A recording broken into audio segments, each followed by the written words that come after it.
Hello students, welcome to this class of the physics. The next circuit diagram for the equivalent resistance is like this. Okay, आता याचा equivalent resistance आपल्याला find out करायचा आहे. Okay, तुम्ही एकदा try करून बघा, त्याच्यानंतर मी काय करतो, हा प्रॉब्लेम सॉल्व्ह करतो.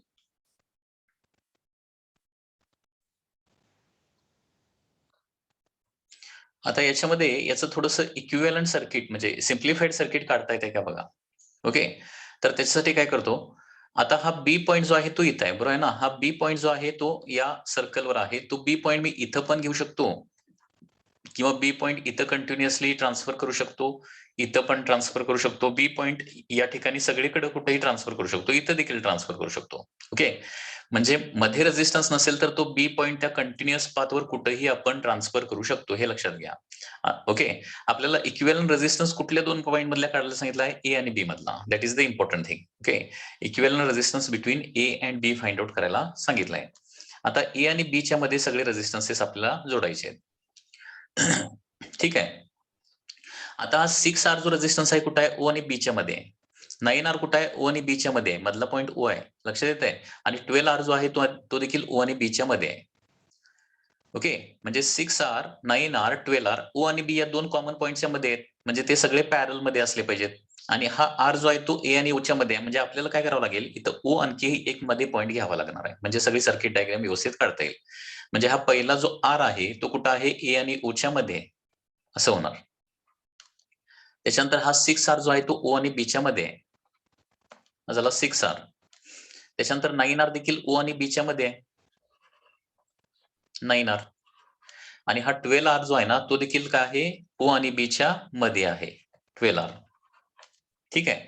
आता ही डायग्राम सिम्प्लिफाईड झाली. 9R, 6R आणि 12R हे पॅरल मध्ये आहेत. Equal to 1/R1 plus 1/R2 plus 1/R3. So 1/9R by 1. Okay, आता इथं कॉमन डिनॉमिनेटर 36R करूया, म्हणजे प्रत्येक टर्मला आपण काय करूया, 36 करूया. इथं 36 करायचं असेल तर इथं फर्स्ट टर्मला 4 न मल्टिप्लाय करावं लागेल, सेकंड टर्मला 6 न मल्टिप्लाय करावं लागेल, थर्ड टर्मला 3 न मल्टिप्लाय करावं लागेल, म्हणजे denominator that is 1/RP. So हे किती होणार बघा, दॅट इज 13/36 R होणार आहे. अँड देअरफॉर म्हणजे हा तिघांचा झाला आणि त्याच्यामध्ये एक R ऍड होणार आहे. सो टोटल R इक्विव्हॅलंट येणार आहे. ओके, म्हणजे R आहे. सो R इक्विव्हॅलंट होणार आहे, दॅट इज 13 1 जर 13 प्लस 36 म्हणजे किती होणार आहे, 49 होणार. So 49 okay by 13 R is the final answer, 49. So next question is like this here. Okay, determine current supplied by the battery in the circuit shown. आता बॅटरीनं supply केलेला करंट काढायचा आहे. बॅटरीनं सप्लाय केलेला करंट म्हणजे काय काढणार आहे, तर current is equal to voltage divided by total resistance किंवा equivalent resistance. This is the total current supplied by the battery. म्हणजे बॅटरीचं व्होल्टेज डिवायडेड बाय काय करणार आपण, इक्विव्हॅलंट रेझिस्टन्स. आता हा जो प्रॉब्लेम आहे, एक दोन मेथडनं मी तुम्हाला सॉल्व्ह करून दाखवणार आहे. पहिली मेथड आहे इक्विव्हॅलंट रेझिस्टन्स काढून टोटल करंट काढता येतो, किंवा दुसरी मेथड आहे इंडिव्हिज्युअल करंट काढून देखील टोटल करंट आपल्याला काढता येतो. ओके, या दोन्ही मेथडनं हा प्रॉब्लेम मी तुम्हाला सॉल्व्ह करून दाखवतो. आता बघा, बॅटरीच्या अक्रॉस म्हणजे बॅटरीला सपोज बॅटरीचं पॉझिटिव्ह टर्मिनल ए ला जोडलेलं आहे आणि निगेटिव्ह टर्मिनल बी ला जोडलंय. ए आणि बी च्या मध्ये एकूण रेझिस्टन्स किती, ए पॉईंट इथं पण ट्रान्सफर करू शकतो, ए पॉईंट इथं पण ट्रान्सफर करू शकतो. त्यामध्ये कुठली इथं पण इथं पण येणार आहे, या पद्धतीने बी पॉईंट ट्रान्सफर होणार आहे. आता सगळे रेझिस्टन्स बघितले, 8 ओहम आहे ए आणि बी च्या मध्ये, 4 ओहम आहे ए आणि बी च्या मध्ये, 8 ओहम आहे ए आणि बी च्या मध्ये, आणि हा 4 ओहम देखील का आहे ए आणि बी च्या मध्ये आहे. म्हणजे याचा अर्थ सगळे रेझिस्टन्सेस ए आणि बी या दोन कॉमन पॉईंट मध्ये जोडलेले आहेत. याला काय म्हणतो आपण, पॅरल कॉम्बिनेशन. म्हणजे 8-4-8-4 हे सगळे काय आहेत, पॅरल मध्ये आहेत. सो याचा आर इक्विव्हॅलंट होणार आहे, दॅट इज बाय 4. ओके, म्हणजे काय होणार बघा, दॅट इज डिनॉमिनेटर सगळा 8 जर केला तर 1 प्लस 6/8 होणार आहे, 1/R इक्विव्हॅलंट होणार आहे. हा आर इक्विव्हॅलंट झाला. ओके, त्याच्यानंतर current is equal 12 volt divided bye equivalent resistance आहे, दॅट इज किती, 3 into 3 that is 9 ampere is the answer. 9 ampere हे आन्सर याचं येणार आहे.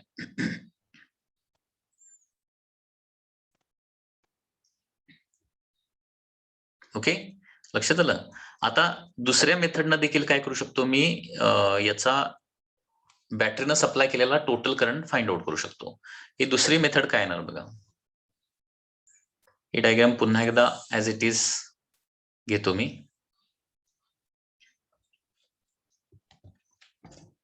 So this is the diagram. Okay, आता या मेथडमध्ये काय करायचं, बॅटरीचं पॉझिटिव्ह टर्मिनल नेगेटिव्ह टर्मिनल 0 व्होल्टला, तर पॉझिटिव्ह टर्मिनल काय होणार 12 व्होल्टला होणार आहे. लक्षात घ्या, बॅटरीचं नेगेटिव्ह टर्मिनल 0ला तुम्ही अज्युम केला तर पॉझिटिव्ह टर्मिनल बॅटरीचं जेवढं पोटेन्शियल डिफरन्स असणार आहे तेवढ्या व्होल्टेजला जातं. आता हे व्होल्टेज जे आहे ना, इथं मध्ये कुठेही रेझिस्टन्स नसेल तर या पाथवरच्या प्रत्येक पॉइंटला 12 व्होल्ट येणार आहे व्होल्टेज. लक्षात येते मी काय सांगतोय. आता 12 व्होल्ट कुठं आहे, या कॉर्नरला आहे ना. हा कॉर्नर जो आहे तो या हॉरिझॉन्टल पाथनं जोडला आहे याच्या प्रत्येक पॉइंटला, म्हणजे इथं पण 12 व्होल्ट येणार आहे. ठीक आहे, तसं 0 व्होल्ट ह्या लेफ्ट कॉर्नरला आहे ना, खालच्या लेफ्ट कॉर्नरला. तर या पाथवरच्या प्रत्येक पॉइंटला मध्ये रेझिस्टन्स नसेल अजिबात कुठंच, तर प्रत्येक पॉइंटला तेवढंच व्होल्टेज जाणार, म्हणजे इथं 0 व्होल्ट जाणार आणि इथं 0 व्होल्ट जाणार आहे. ठीक आहे, आता प्रत्येक रेझिस्टन्स मधला करंट काढूया आपण इथं. ओके, सपोज हा करंट असेल I1, हा करंट असेल I2, हा. ठीक आहे, तर आता I1 म्हणजे काय येणार आहे, current is equal to voltage divided by the resistance. Okay, आता याला व्होल्टेज बघा 8 व्होल्ट आहे. फी म्हणजे काय, व्होल्टेजचा डिफरन्स किंवा पोटेन्शियल डिफरन्स आहे. लक्षात घ्या, फी म्हणजे फक्त व्होल्टेज नव्हे किंवा फक्त पोटेन्शियल नव्हे, पोटेन्शियल डिफरन्स. करंट काढायचा असेल तर पोटेन्शियल डिफरन्स लागतो. तर एका साईडला 12 आणि दुसऱ्या साईडला 0 असेल तर 12 मायनस 0 हा पोटेन्शियल डिफरन्स येणार आहे. सो 12 डिवायडेड बाय रेझिस्टन्स 8, तर हे येणार आहे 3/2. येणार आहे पुन्हा एकदा V2/R2. याला व्होल्टेज देखील काय येणार आहे बघा, 4 ओहमला 1 divided by J potential difference तर 12 झाला, डिवायडेड बाय रेझिस्टन्स किती 4, तर हे येणार आहे 3 एम्पियर. ओके, I3 त्याला व्होल्टेज मिळतंय 12 volt divided by resistance ampere, आणि I4 इज इक्वल टू काय होणार आहे, आता I4 म्हणजे हा 4 ओहम, याच्या एका साईडला 12 व्होल्ट आहे आणि दुसऱ्या साईडला 0 व्होल्टला आहे, त्याच्यामुळे त्याला पोटेन्शियल डिफरन्स देखील काय मिळणार, सो टियर. So therefore equal to 3/2 plus 3 plus 3/2 plus 3, म्हणजे टोटल करंट किती होणार बघा, दॅट इज 3/2. हे जर केलं तर टोटल 9 एम्पियर परत करंट येणार आहे. आणि हा करंट जो आहे तो कोणी सेंड केलेला असणार आहे, बॅटरीनं. आता एवढा करंट बॅटरीनं का सेंड केला असेल हे थिंक करूया आपण. आता हे रेझिस्टन्सची सिम्प्लिफाईड डायग्राम काढली तर ही अशी होणार, सगळे रेझिस्टन्स पॅरल मध्ये आहेत ना, असे आहेत सगळे रेझिस्टन्स. याची सिम्प्लिफाईड डायग्राम काढली तर ही अशी होणार ना, तिसऱ्या मधला परत 3/2 एम्पियर आणि चौथ्या बॅटरीनं सेंड केलेला करंट असणार आहे, कारण ही सर्किट डायग्राम ही अशी होणार. लक्षात येते का, दिस इज 2. तर बॅटरीचं पॉझिटिव्ह टर्मिनल काय करणार आहे, करंट सपोज I सेंड करणार आहे, तर आलेला करंट थोडा आणि त्याच्यामुळे हा I1, हा I2, हा I3 येणार आहे I1 प्लस I. ओके, असं हे रिलेशन येणार आहे. ओके, आणि त्याच्यामुळं total current I is equal to 9 ampere, म्हणजे बॅटरीनं सेंड केलेला करंट असणार आहे 9. आता नेक्स्ट क्वेश्चन बघा, find the current in resistance 2 ohm and 4 ohm. 2 ohm आणि 4 ओहम या रेझिस्टन्सेस मधला आपल्याला काय करायचं आहे, करंट फाइंड आउट करायचं आहे. आता हा प्रॉब्लेम देखील मी तुम्हाला डिफरंट मेथडनं सॉल्व्ह करून दाखवतो. ओके, सगळ्या मेथड तुम्हाला माहिती पाहिजेत. काही वेळेला एखादी मेथड काय होते, आपल्याला जास्त सुटेबल होते. ओके, लक्षात येत आहे. आता इथं find the current in 2 ohm and 4 ohm. 2 ohm आणि 4 ओहम रेझिस्टन्स मधला जो करंट आहे तो करंट आपल्याला फाइंड आउट करायचा आहे, 2 आणि 4 मधला फक्त. तुम्ही देखील जरा ट्राय करून बघा की याच्यामध्ये 2 ओहम आणि 4 ओहम मधला करंट कसा कॅल्क्युलेट करता येईल, जरासं तुम्ही थिंक करा. अगोदर हे लक्षात घ्या, एक डायग्राम थोडीशी एनलार्ज करतो मी. ही डायग्राम तुम्हाला व्यवस्थित अंडरस्टँड झाली पाहिजे, that is very important thing. याच्यामध्ये कोण सिरीज मध्ये आहे, कोण पॅरल मध्ये आहे, करंट कसा फ्लो होणार आहे. हे बघा, सपोज बॅटरीनं सेंड केलेला करंट किती असेल, I असेल. सपोज I एवढा करंट बॅटरीनं सेंड केला, तर हा I करंट काय होणार आहे, सुरुवातीला 6 ओहम मधून पास होणार. सेंड केलाय तेवढा पुढे जावंच लागेल ना. असं होणार नाही की बॅटरीनं I पाठवलाय आणि 6 ओहम मधून त्याच्यापेक्षा कमी गेलाय, असं होऊ शकत नाही. आता 6 ओहम मधून I पास होणार, त्याच्यानंतर या पॉइंटला येणार. या पॉइंटला आल्यानंतर या करंट फ्लोला 2 पाथ अवेलेबल झालेले आहेत. थोडा करंट वरून जाणार, थोडा करंट खालून जाणार आहे. म्हणजे वरच्या पातनं करंट त्याच्यामधला I1 गेला आणि खालच्या पातनं काय जाणार आहे, I2 जाणार आहे. तर याच्यामध्ये I1, I2 या तिघांच्या मधलं रिलेशन काय असणार आहे, I = I1 + I2 असणार आहे. लक्षात येते का? पुन्हा एकदा सांगतोय, बॅटरीच्या पॉझिटिव्ह टर्मिनलला पाठवलेला करंट I असणार. I हा करंट 6 ओहम मधून पास होणार अगोदर. त्याच्यानंतर आल्यानंतर काय होणार आहे, तो 2 पाथ मध्ये डिस्ट्रीब्यूट होणार आहे. काही करंट वरच्या पाथ मधून जाणार, काही करंट खालच्या पाथ मधून जाणार. म्हणजे 2 ओहम मधून I1 करंट पास होणार आणि 4 ओहम मधून I2 करंट पास होणार. परत हा जो Y पॉइंट आहे, Y पॉइंट, या Y पॉइंटला आल्यानंतर परत हे करंट एकत्र होणार आणि I1 + I2 परत किती होणार, I होणार आणि तो करंट काय होणार आहे मग आता 1 ओहम मधून पास होणार आहे. आणि परत बॅटरीच्या निगेटिव्ह टर्मिनलला I एवढाच करंट मिळणार आहे. म्हणजे बॅटरीच्या पॉझिटिव्ह टर्मिनल पासून जेवढा करंट निघतो ना, तेवढाच बॅटरीच्या निगेटिव्ह टर्मिनलला येऊन मिळायलाच पाहिजे, लक्षात घ्या. ठीक आहे. तर या पद्धतीने करंट फ्लो होणार आहे या सर्किटमध्ये आणि हे तुम्हाला अगोदर आता लक्षात घ्या. आपण काय करूया, टोटल करंट I अगोदर काढूया आणि त्याच्यावरून मग I1, I2 काढूया. ही एक मेथड होऊ शकते.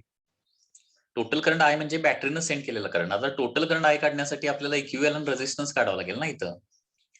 टोटल रेझिस्टन्स, टोटल करंट बॅटरीनं सेंड केलेला काढण्यासाठी काय करणार आहे, बॅटरीचं voltage that is 20 volt divided by या सर्किट मधला सगळा इक्विव्हॅलंट रेझिस्टन्स काढावा लागेल. आता बघा, इक्विव्हॅलंट काढतो आणि टोटल करंट I काढतो आणि I आला की मग I1, I2 काढतो.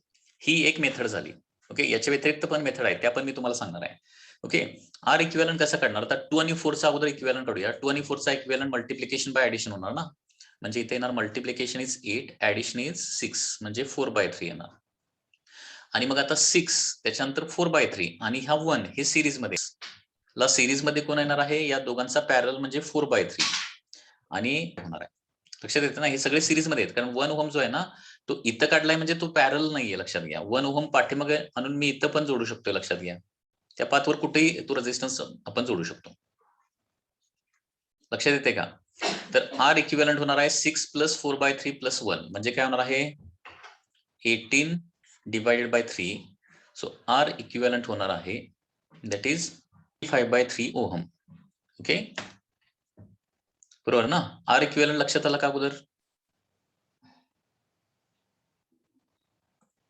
R इक्विव्हॅलंट काढला, लक्षात आला? हा. आता मग टोटल करंट काढूया सर्किट मधला, total current I. So total current I is equal to total PD divided by total resistance. Okay,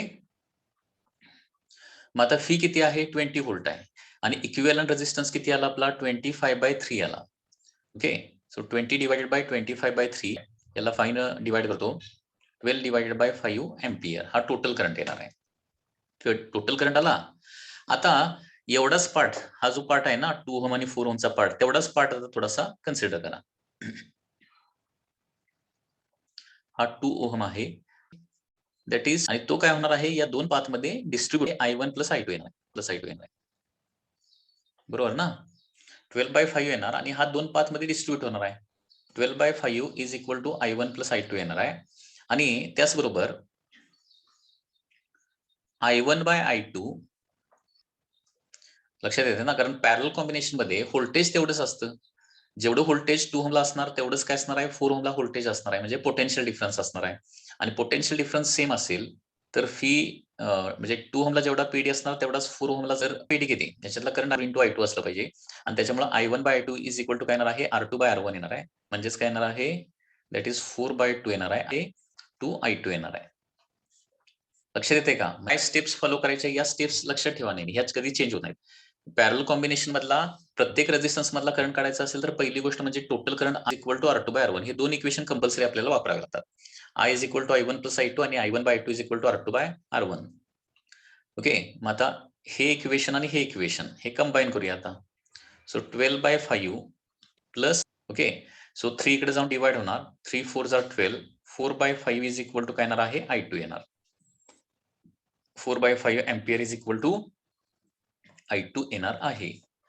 किंवा I1 is equal to 2 times I2 आहे ना, म्हणजे किती होणार आहे, 4/5 चं डबल दॅट इज 8/5 एम्पियर येणार. 4/5 अँड 8/5 टोटल परत. याची सेकंड मेथड बघा रे जरा कशी येणार. पुन्हा एकदा हे सर्किट असं आहे आता हेच सर्किट थोडंसं मी असं काढतो. हे बघा, हा पहिला आहे 6 ओहम ऍज इट इज. त्याच्यानंतर इथे येणार आहे 2 ओहम, इथे येणार आहे 4 ओहम आणि पुढं हा आहे 1 ओहम. ठीक आहे. आणि इथे जी बॅटरी जोडलेली आहे ती 20 व्होल्टची, 20 volt. Okay, so same question is there. आता सेकंड मेथड मध्ये या दोघांच्या मधला आपल्याला करंट काढायचा आहे. सेकंड मेथड मध्ये काय करणार, याचं पीडी फी टू असणार आहे आणि याचा पीडी फी थ्री असणार आहे. इंडिव्हिज्युअल पीडी काढा ना बेस्ट वे. ओके, कसा काढणार बघा, हे खूप सोपं आहे. सिरीज कॉम्बिनेशन मध्ये पीडी कसा काढायचा असतो हे मी तुम्हाला लास्ट टाइम देखील सांगितलं. अगोदर 2 आणि 4 चा इक्विव्हॅलंट काढूया. 2 आणि 4 चा इक्विव्हॅलंट मल्टिप्लिकेशन बाय ऍडिशन म्हणजे 8/6 म्हणजे 4/3 ओहम होणार. 4/3 ओहम इथला. ठीक आहे. आता बघा, आठवतोय का फॉर्म्युला? एक सिरीज कॉम्बिनेशन मध्ये रेझिस्टन्स असतील तर पहिल्याचा इंटू फी, पोटेन्शियल फी, या पद्धतीने हे फॉर्म्युला आहे. आपल्याला कुणाचा करंट काढायचा आहे? 4 आणि 2 चा फक्त काढायचा आहे ना, मग त्याचा फक्त पीडी काढूया ना, म्हणजे फी टू फक्त काढूया. सो फी टू चा फॉर्म्युला येणार आहे R2 divided by total resistance. Total म्हणजे किती? 6 प्लस 4/3 प्लस 1 इंटू टोटल बॅटरीचं व्होल्टेज, दॅट इज 20. ही मेथड त्याच्यापेक्षा कम्पॅरेटिव्हली थोडीशी इझी आहे बघा इथं. लक्षात येते ना? अगोदर हे पुन्हा एकदा लक्षात घ्या, बेसिक हे लक्षात घ्या अगोदर. R1, R2, R3 असे 3 रेझिस्टन्स सिरीज मध्ये असतील आणि त्याला एक आपण फी व्होल्टचा पीडी फी, तो R1 तो रेझिस्टन्स म्हणजे ज्याचा पीडी काढायचा R3 इंटू फी म्हणजे बॅटरीचं व्होल्टेज. ही कन्सेप्ट इथं मी यूज करतोय, लक्षात घ्या. लक्षात येत आहे? मग आता R2 किती आहे? 4/3 ना. 4/3 डिवायडेड बाय हे डिनॉमिनेटरला किती होणार आहे? 18 प्लस 4, 22 प्लस 18 प्लस किती होणार? किती होते बघा? 6 प्लस 4/3 प्लस म्हणजे 25/3 होते. 3 कॅन्सल होणार आहे आणि 4/25 व्होल्ट एवढा पीडी इथे येणार आहे, म्हणजे या 2 पॉइंट मध्ये फी टू येणार आहे. Phi two. आता पॅरल कॉम्बिनेशन मध्ये एवढं व्होल्टेज काय येणार? 2 ओहमला जाणार आहे आणि एवढंच व्होल्टेज कोणाला जाणार आहे? 4 ओहमला पण जाणार. इंटू 20 लिहायचं राहिलं, सॉरी, अजून इथं 20 लिहायचं राहिलं, sorry, just a minute. Into 20 लिहायचं राहिलं. इंटू 4/25 इंटू 20 म्हणजे 16/5 व्होल्ट येणार आहे. Okay, 16/5 volt. ठीक आहे, हे झालं V2. आता 16/5 व्होल्ट हे कुणाला मिळणार? या 2 पॉइंट मध्ये मिळणार आहे, म्हणजे 2 ओहमला पण मिळणार आणि 4 ओहमला पण मिळणार. आता याच्यातलं करंट सपोज I1 असेल आणि याच्यातलं करंट I2 असेल, तर I1 is equal to voltage divided by resistance ना, तर त्या 2 पॉइंटच्या मध्ये असणार आहे. डिवायडेड बाय तो रेझिस्टन्स किती? 2. आणि दुसरे व्होल्टेज किती मिळते या रेझिस्टन्सला? Same, that is 16/5 divided by resistance किती? 4. सो आन्सर येणार आहे that is clear. Okay, so this is the second method. Second method मध्ये जिथे मला पीडी काढायचा आणि तो पीडी मिळाला की तो पीडी डिवायडेड बाय रेझिस्टन्स म्हणजे तिथला करंट येणार आहे. ही सेकंड मेथड आहे. जिथला करंट काढायचा आहे तिथला पीडी काढायचा आणि तो पीडी डिवायडेड बाय तिथला रेझिस्टन्स म्हणजे तिथला करंट येणार आहे. आता मी तुम्हाला थर्ड मेथड देखील सांगतो. आता थर्ड मेथड मध्ये काय करणार बघा, आता 6 त्याच्यानंतर हा 2 ओहम, 6 ओहम, 2 आणि 3 चा इक्विव्हॅलंट आणि 1 हे तिघे जण सिरीज मध्ये आहेत ना. तर मी काय करतो, 6 आणि 1 सिरीज मध्ये असल्यामुळे 6 आणि 1 चा ऍडिशन 7 लिहितो मी आणि तो एकच रेझिस्टन्स दाखवतो. थर्ड मेथड बघा, 6 आणि 1 चे ऍडिशन करून इथं 7 ओहम लिहितो आणि पुढचे पॅरल कॉम्बिनेशन मधले आहे ते ऍज इट इज ठेवतो मी. ओके, इथं किती आहे? 2 ओहम आहे आणि इथं आहे 4 ohm and after that there is a battery.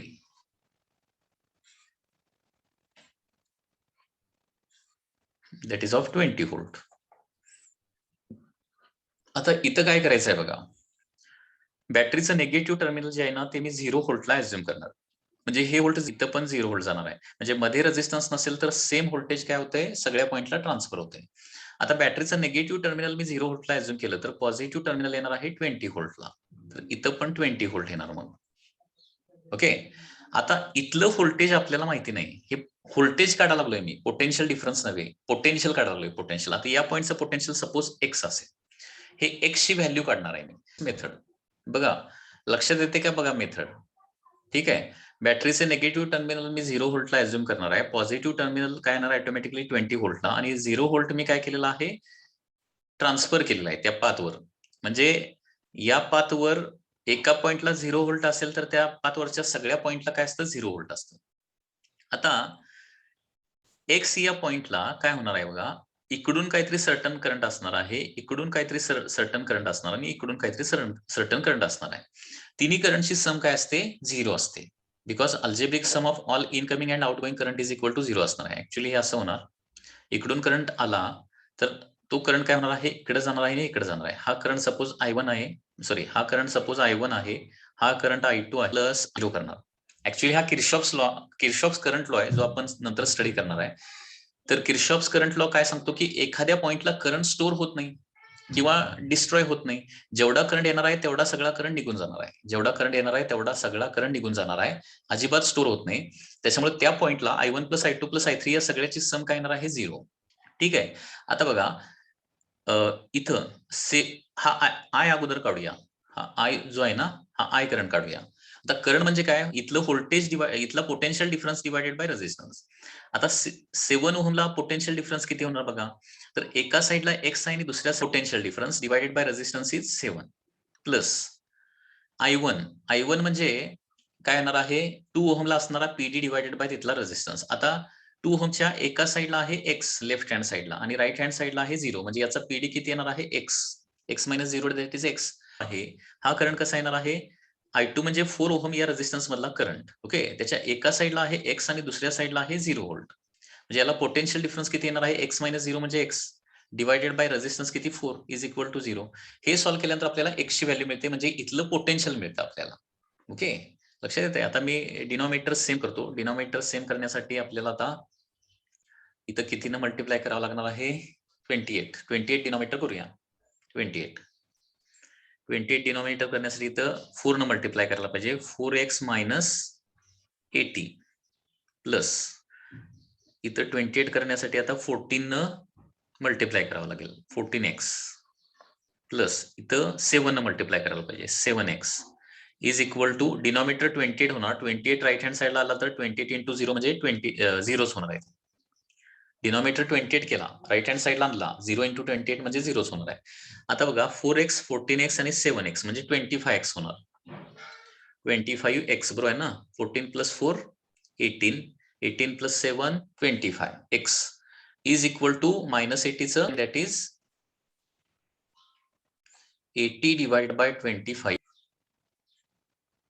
65 volt. Okay, मग आता I1 कसं काढणार, I1 म्हणजे लेफ्ट हँड साईडला व्होल्टेज आहे 6, पोटेन्शियल डिफरन्स 16/5 डिवायडेड बाय 2 म्हणजे voltage divided potential difference divided by resistance किती आहे. लेफ्ट हँड साईडला व्होल्टेज आहे 16/5, राईट हँड साईडला 0 आहे. 16/5 मायनस 0 म्हणजे 16/5 that is potential difference divided by resistance is 2 म्हणजे काय होणार आहे 8/5 एम्पियर येणार आहे.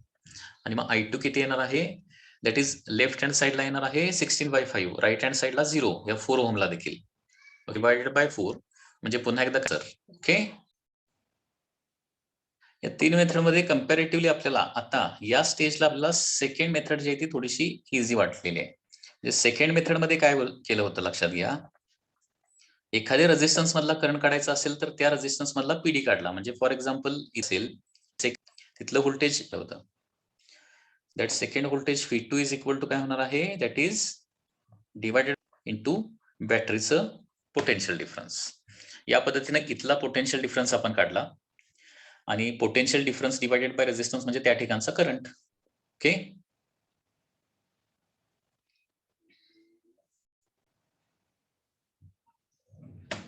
नेक्स्ट क्वेश्चन बघा.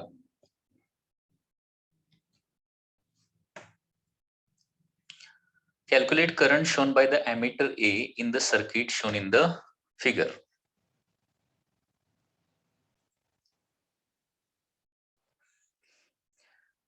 Calculate current shown by ammeter in the circuit shown in the figure. Okay, आता इथं करंट जरा कसा फ्लो होतोय जरा व्यवस्थित लक्षात येते का बघा. रीडिंग शोन बाय एमिटर दाखवायचं आहे आपल्याला. करंट जो आहे सपोज हे बॅटरीचं पॉझिटिव्ह आणि निगेटिव्ह टर्मिनल आहे, तर बॅटरीनं सेंड केलेला करंट येणार. इथून काय होणार आहे, काही करंट वर जाणार, काही करंट खाली जाणार आहे. ओके, म्हणजे वर करंट I1 जाणार आणि खाली करंट I2 जाणार आहे. त्याच्यानंतर I1 करंट इथंपर्यंत आल्यानंतर इथं परत 2 पाथ गेलेत. त्याच्यामुळे या पाथमधून करंट I3 जाणार आणि या पाथमधून करंट I4 जाणार आहे. ठीक आहे. म्हणजे तो डिस्ट्रीब्यूट होणार ना, किती अमाऊंट मध्ये डिस्ट्रीब्यूट होणार आपल्याला काय माहिती नाहीये, लक्षात घ्या. त्याच्यानंतर I2 करंट इथंपर्यंत येणार आणि त्याचे काय होणार आहे, I6 हा 4 ओहम मधून जाणार आहे. परत I4 करंट इथंपर्यंत येणार, हा I5 करंट इथंपर्यंत येणार आहे. लक्षात येते का, करंट कसा फ्लो होतो हे देखील थिंक करता आलं पाहिजे. इथं आल्यानंतर परत काय होणार आहे, तो करंट जो आहे तो डिस्ट्रीब्यूट होणार आहे आणि हे सगळे एकत्र येणार आणि पुन्हा करंट टोटल किती होणार आहे, I होणार आणि तो ॲमीटर मधून I एवढा करंट पास होणार आहे. म्हणजे बॅटरी जेवढा करंट सेंड करणार आहे तेवढा करंट जो आहे तो हा ॲमीटर तुम्हाला शो करणार आहे. ओके, जेवढा करंट बॅटरी सोडणार आहे तेवढा करंट हा ॲमीटर तुम्हाला शो करणार आहे. तर त्याच्यासाठी बॅटरीनं सेंड केलेला करंट काढण्यासाठी आपल्याला इथे इक्विव्हॅलंट रेझिस्टन्स काढावा लागेल, कारण बॅटरीनं सेंड केलेला करंट म्हणजे ओके. आता हा टोटल रेझिस्टन्स कसा काढणार बघा मी.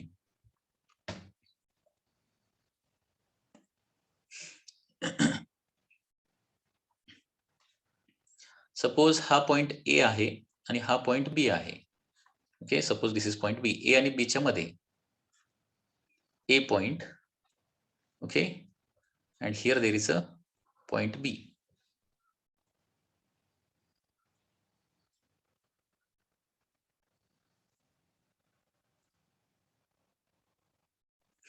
तर 4 ohm resistance as it is राहील. त्याच्यानंतर बॉटमचा जो 4 ओहम आहे, आता हा जो पॉइंट आहे ना, हा पॉइंट मी असा ब्रेक करू शकतो या पद्धतीनं. हा मिडलचा पॉइंट सिंगल पॉइंट आहे ना, सिंगल पॉइंट हा असा काढला तरी चालेल ना, कारण मध्ये रेझिस्टन्स काही नाहीये. आणि मग हा 8 ओहम जो आहे तो असा हॉरिझॉन्टल काढतो. 8 ओहम हा खालचा 8 ओहम देखील असा काढणार आहे. त्याच्यानंतर इथला 8 ओहम आणि इथला देखील 8 ओहम. याची सिम्प्लिफाईड डायग्राम येणार आहे. लक्षात येते का? म्हणजे मधला जो पॉइंट आहे ना, तो फक्त काय केलेला आहे, थोडासा मॉडिफाय केला मी. ते इन्क्लाइंड होते त्या सगळ्या हॉरिझॉन्टल लाईन केलेल्या आहेत. So 8 ohm horizontal, 8 ohm horizontal. Okay, परत पुढचे 2 8 ओहम हॉरिझॉन्टल केलेले आहेत. ओके, आता इथं आपल्याला लक्षात येतं की कुठले 2 पॅरल कसे आहेत. ओके, आता सॉल्व्ह करत असताना, सर्किट डायग्राम सॉल्व्ह करत असताना स्मॉलेस्ट लूप पासून चालू करायचं असतं. स्मॉलेस्ट लूप हे 2 आहेत. आता हा याचा होणार आहे 4 ओहम आणि हा 4 आणि हा 4 सिरीज मध्ये येणार आहे. म्हणजे दोघांचा मिळून सिरीज कॉम्बिनेशनचा किती होणार आहे, 8 ओहम होणार. आणि फायनली 4 ओहम, 8 ओहम आणि 4 ओहम इज इक्वल टू काय येणार, 8 प्लस 1/4. तर 2/1/RP इज इक्वल टू येणार आहे 5 डिवायडेड 5. हा इक्विव्हॅलंट रेझिस्टन्स आला. ठीक आहे. आता सर्किट मधला बॅटरीनं सेंड केलेला current I is equal to त्याचं total potential is 12 volt. So किती होणार आहे, 12 इंटू आन्सर येणार आहे that is 15 divided by ampere. 7.5 ampere एवढा करंट काय करणार आहे, बॅटरी सेंड करणार आहे आणि तेवढाच करंट ॲमीटर इथं शो करणार आहे. सपोज याचा फर्दर क्वेश्चन असा विचारला की प्रत्येक रेझिस्टन्स मधला करंट किती येणार आहे, इच अँड एव्हरी रेझिस्टन्स मधला करंट. हे देखील काढणं खूप इझी आहे. प्रत्येक रेझिस्टन्स मधला करंट काढण्यासाठी काय करायचं, प्रत्येक रेझिस्टन्सचा काय करायचं आहे, फक्त तुम्हाला पोटेन्शियल डिफरन्स काढायचा आहे. आता बघा, बॅटरीचं ए एंड जे आहे ते कुठं जोडलंय, 12 व्होल्टला जोडलंय आणि बी एंड जे आहे बॅटरीचं सॉरी इथं सर्किट डायग्रामचं ए हा जो पॉइंट आहे तो कुणाला जोडलेला आहे, 12 म्हणजे बॅटरीच्या पॉझिटिव्ह टर्मिनलला जोडला आणि बी हा पॉइंट निगेटिव्ह टर्मिनल 0 व्होल्टला ऍझ्युम केलं तर बरोबर आहे ना. म्हणजे इथं 0 व्होल्ट ऍझ्युम केलं तर इकडे किती येणार आहे, 12 व्होल्ट येणार आहे. म्हणजे ए हा पॉइंट 12 व्होल्टला येणार आणि बी हा पॉइंट 0 व्होल्टला येणार आहे. लक्षात येतंय. आता हे 12 व्होल्ट जाणार, इथं पण 12 येणार, 12 व्होल्ट 12 व्होल्ट 12 व्होल्ट इकडे ट्रान्सफर झालं. इथे येणार आहे 0 व्होल्ट, इथे येणार आहे 0 व्होल्ट.